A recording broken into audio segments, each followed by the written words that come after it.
But All you have right. to face the facts that when people, I say this all the time, when people come into a filthy house, they don't think, oh man, that husband nasty. They're always going to think it's the woman that's nasty. Right. Because again, whether we like it or not, it's in the back of our mind that that's her job, that's her responsibility. The same thing is if a family goes bankrupt or they lose their house, they're going to say, oh, she's so irresponsible. No, if she has a husband, they're going to think, wow, he really messed up.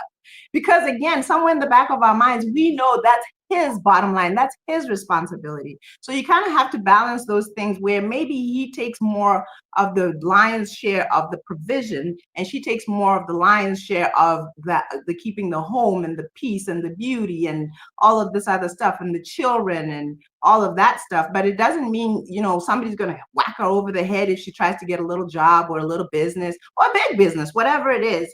My program, the M3 program, is the reason why I always say it's always in that order: marriage, motherhood, and money making. It's because you're allowed to explore your creativity, your passions, your whatever. You're allowed to make money. You're allowed to grow a business, even a big business, just as long as you keep everything in perspective. And that money making effort doesn't start to overtake your marriage. It doesn't start to overtake your responsibilities to your children and your duty to your home and your household. But that whole thing about a woman has to work the hardest and be dog tired and sick. Black women have fibroids, blood pressure, heart disease, all of these things. And it's because of that mindset that we have to take on extra or take on more. And I say, no, it's a no. Yeah. No. It's a partnership and you work together for sure. It's not that. I think sometimes if you haven't seen the model to you, sometimes it's hard to grasp. But when you've seen it, then okay, it makes sense. But you haven't seen it, then it's like, wow, I can't do this. But it's absolutely something that, again, it's a sacrifice. You work together. It's a team sport.